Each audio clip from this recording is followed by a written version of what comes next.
आणि राज्यातल्या शेतकऱ्याला सांगू इच्छितो की आणखीन 18 ऑगस्ट 19 ऑगस्ट 20 ऑगस्ट पर्यंत राज्यात पावसाचा जोर राहणार आहे म्हणून हा अंदाज लक्षात घ्यायचा.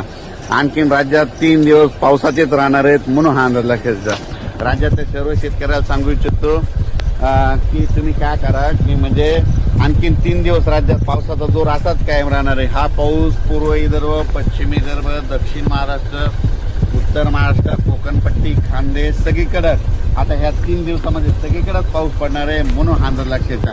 पण 21 तारखेला मात्र पावसाचा जोर कमी होणार आहे.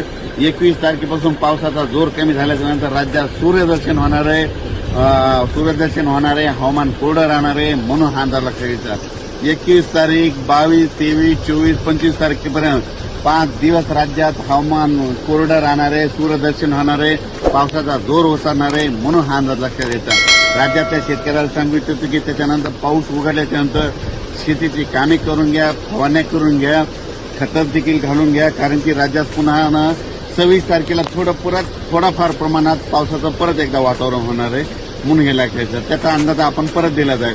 पण राज्यात सध्या मात्र 20 तारखेपर्यंत आता 3 दिवस मात्र चांगला जोराचा पाऊस पडणार आहे म्हणून हा अंदाज लक्षात घ्यायचा. विजा कडकडत असताना ह्या विजामध्ये विजाचं प्रमाण आहे, वारं देखील आहे. पण काय होईल की थोडा पाऊस पडायला लगेच नद्याला पाणी येलंय म्हणून तुम्ही स्वतःची काळजी घ्या, आपल्या पाळीव प्राण्यांची काळजी घ्या. आणि त्याच्यानंतर या पावसामध्ये बऱ्याच धरणाचं पाणी सोडण्यात येणार आहे म्हणून तुमच्या शेतीच्या बाजूचे ते अवजारे म्हणजे स्प्रिंकलरचे सेट असो, त्या मोठं पाईप ह्या बाजूला काढून घ्या. कारण की धरणाचं पाणी सुटल्याच्या नंतर तुमचे ते वाहून जातील म्हणून खास करून माझे सगळ्या शेतकऱ्याला हे अंदाजामध्ये सांगत आहे. अचानक वातावरण झालं तर उद्या एक लगेच पाऊस अंदाज दिला जाईल.